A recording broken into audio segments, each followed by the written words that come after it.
We were spot on that the American regime and the Iranian regime are in sync. The United States did not strike Iran. Whole thing was phony. The Americans went in to save the Iranians from the Israelis. The Israelis, they didn't achieve their objectives. Israel wants to expand. The Americans do not want the Israelis to expand. There's a new Middle East getting born.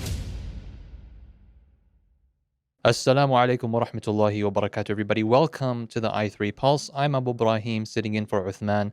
We're bringing you the latest of Sheikh Usta's analysis on the ongoing Middle East conflict. Today, we're going to be talking about the attacks on the nuclear sites, the recent intel we heard about that. We're going to be talking about the reality of the ceasefire, Khamenei's statements, possible negotiations. And finally, we want to get into the relationship between Trump and Netanyahu. There's been statements on that regard from Trump that we want to try to decode. So without further ado, Bismillah ar-Rahman ar-Rahim. Sheikh, tell us about the CNN report that early U.S. intel that suggests strikes on Iran did not destroy nuclear sites, that Iran's stockpile of enriched uranium was not destroyed. Trump is still insistent. Trump is still pushing back that, no, indeed, these were perfectly destroyed. What's going on here? How do we make sense of the conflicting reports between Trump and U.S. intelligence? Well, if we understand U.S. politics, there's no conflict, really. The intelligence community needs to give back realistic or real assessments of what's happening. And then the president can do politics as much as he wants, right? Like it's part of his policy to confuse the audience. And to be honest, basically, most of the regimes in the West and the East have public consumption-related, speeches and statements. So at the end of the day, Trump wants to speak to the American people and say we've destroyed the Iranian nuclear program. Trump wants to speak to the Israeli population and say we've destroyed the Iranian program. And both of those, populaces help him in his strategy, right? The strategy is to pull Israel back from this fight. My assessment is that what happened in this war is that the Israelis moved unilaterally, right? They did inform the Americans, but they moved unilaterally against Iran, and that's why the United States really didn't help from day one. And when they did actually go and bomb the three sites, as you can see, the impact, the damage is minimal, if any. The most important thing about the U.S. strike on Iran is the preliminary notice to the Iranian regime by the Trump administration that we're coming to hit these sites. So you can move your uranium out, you can move your people out, you can move anything that's important out. So if this is not theatrics, I don't know what is, right? So the United States did not strike Iran. Whole thing was fake, it was phony. The American intelligence community have just confirmed that the damage was minimal, if any. And you don't destroy a nuclear facility like Fordow with just bombs from the air. You have to there's only really one way. You have to invade and capture the site and dismantle it and capture the uranium, and you take it back, to whatever basically you want it to be. And we've seen that synchronization in many different places. So I think it should be clear to people by now what's going on. But we saw Israeli intelligence is confirming what Trump is saying. Who is that for? Is that for Israeli population? Well, yeah. So this, as I said, we've been saying for a while now that there is a friction between the Israeli government and the United States government, right?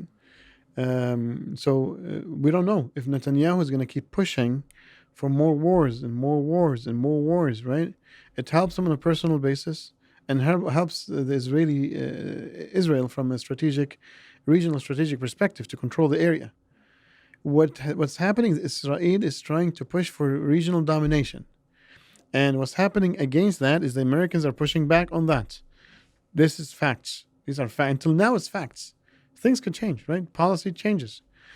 But up until now, it is not in the interest of the American empire to let the Israeli regional player to become dominant across the area. This must be understood. For those who need to claim, things have changed, we need to see the change. We need to see the change in policy. But until now, there's no change that is observed. Okay, and on that topic, in our latest lives, we got some comments confused about our prediction that the U.S. would not strike Iran.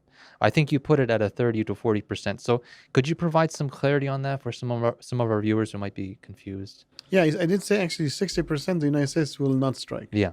And then up to 40%, that the United States will strike. And as you can see, basically, what happened was not really a strike. Yeah. It was not a real strike. So actually, what happened fits within the 60%, not the 40%. I see. Some comments basically, thought, oh, hey, the second day I said that, they're like, dude, you're wrong already because in less than 24 hours. And that's not true. Actually, we were spot on that the American regime and the Iranian regime are in sync. The Americans went in to save the Iranians from the Israelis. This is what happened in summary. Yeah. That's a big statement, but this is what happened. The Trump administration aborted the Israeli operation by making this fake bombing of the 3 sites without harming the Iranian program at all. You need to understand what the United States have done did not harm the Iranian program at all. Yeah. Okay, minimal if any. So this is nothing. Okay.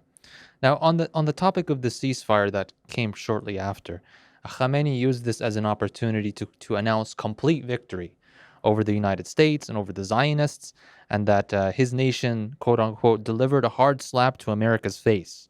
So given your previous analysis about the hidden dynamics at play here, is this purely for public consumption, or did Iran really do a lot of damage to Israel in this exchange? So definitely it's for public consumption. No, like neither Israel nor Iran have won. Both of them did not win. The Israeli goals is to destroy the uranium, the nuclear program of Iran. Didn't happen. And Iran didn't have a goal. The Iranian goal is to just basically keep existing, really, from that perspective. But they did slap the Israelis. And this is where I feel the Americans gave the green light. The Americans gave the green light to Iran to slap them. They slapped them lightly, and there is quite a bit of damage really in the infrastructure in Israel. So that's what now Netanyahu needs to deal with. But both of them must claim big victory. Each one is saying these are historical, times and days and so forth. And both of them are lying, to be honest. They're lying to their people. Both of them didn't achieve any objective. And the Iranians basically got some of their most senior leadership killed, assassinated, targeted, and that's a big thing.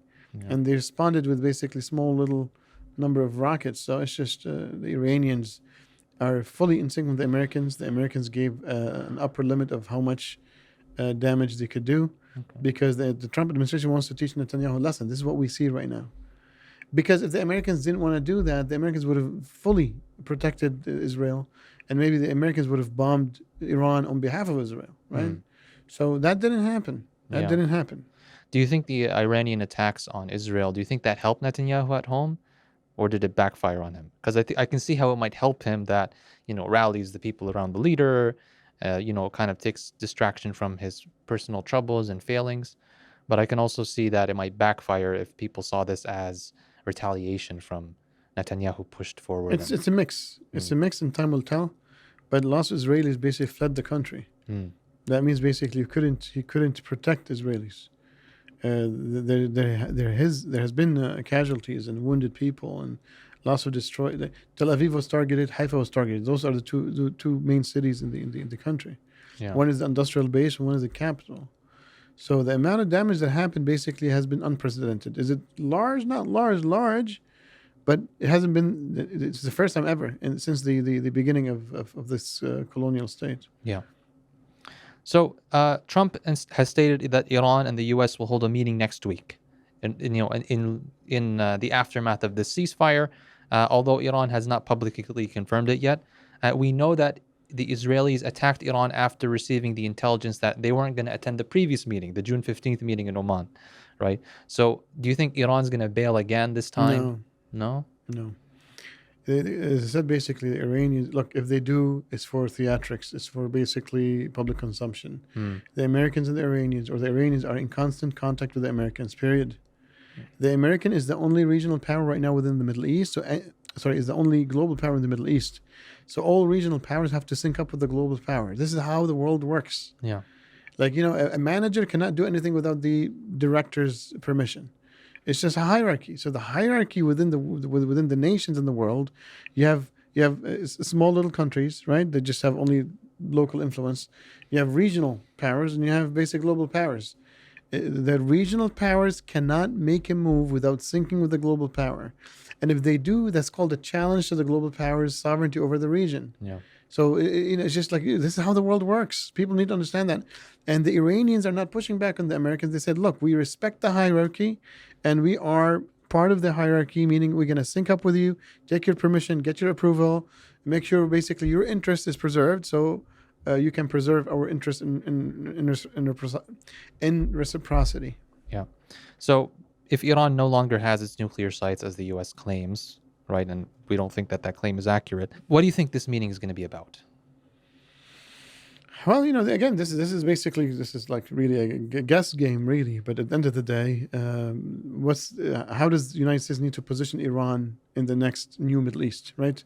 What's happening is right now there's a new Middle East getting born, right? Yeah. The Abraham Accords, Israel being basically accepted by the Arab regimes.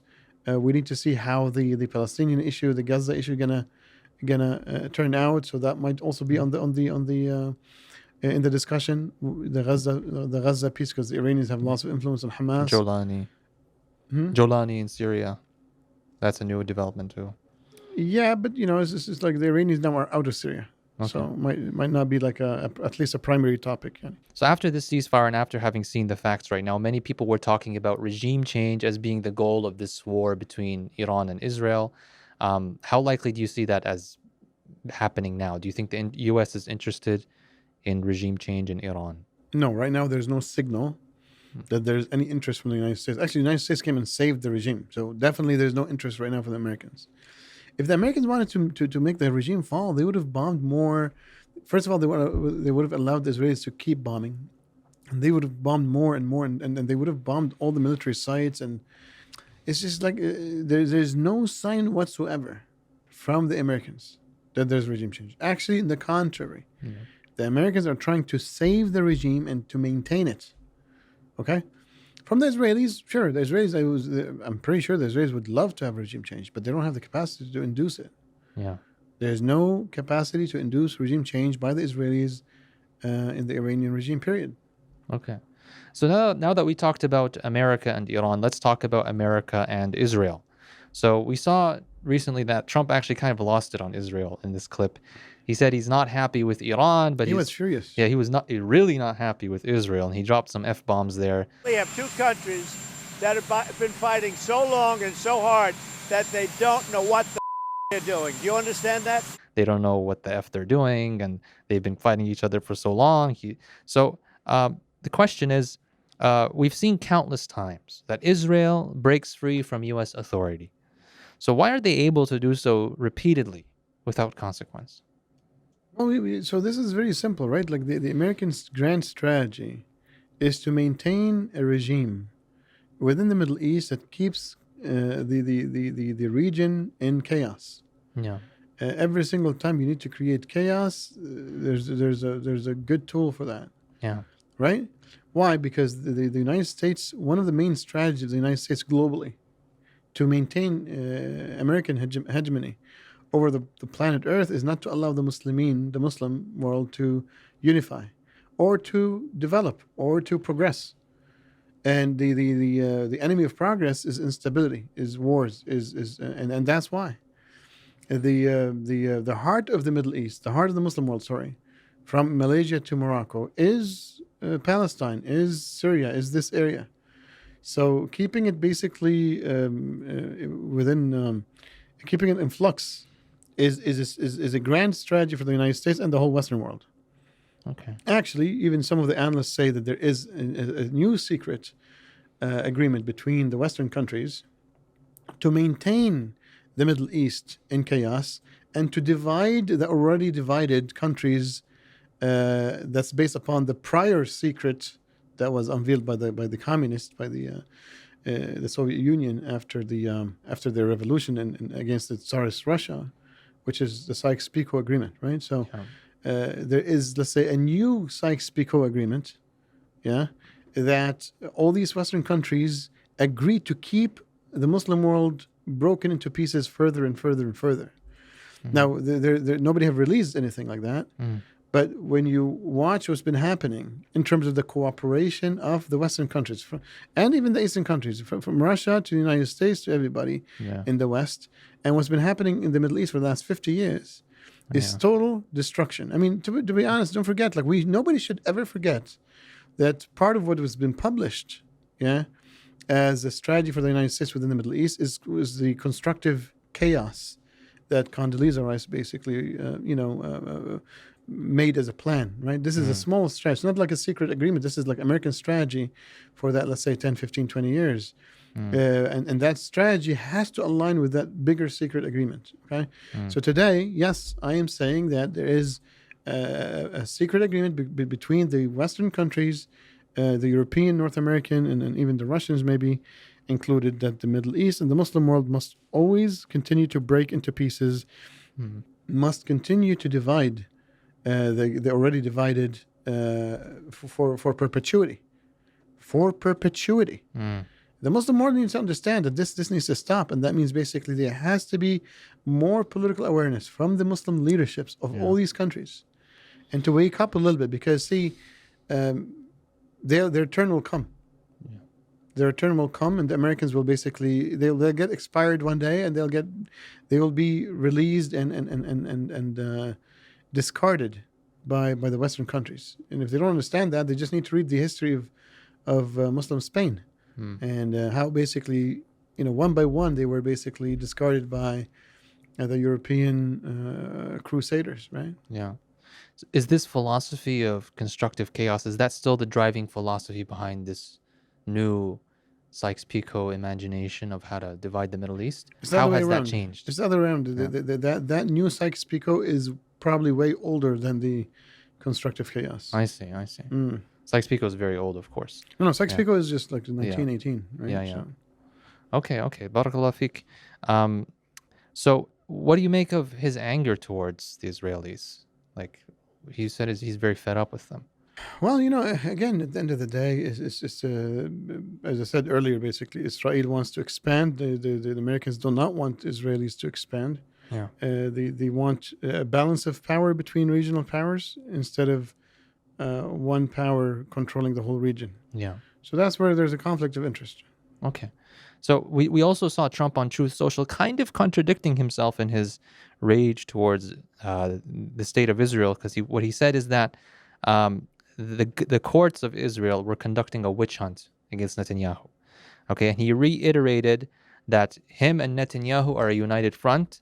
Bibi and I just went through hell together, fighting a very tough and brilliant longtime enemy of Israel, and called for the trial to be canceled. So what does that mean about Trump's relationship with Netanyahu? Again, everything that Trump says, we need to take with a grain of salt.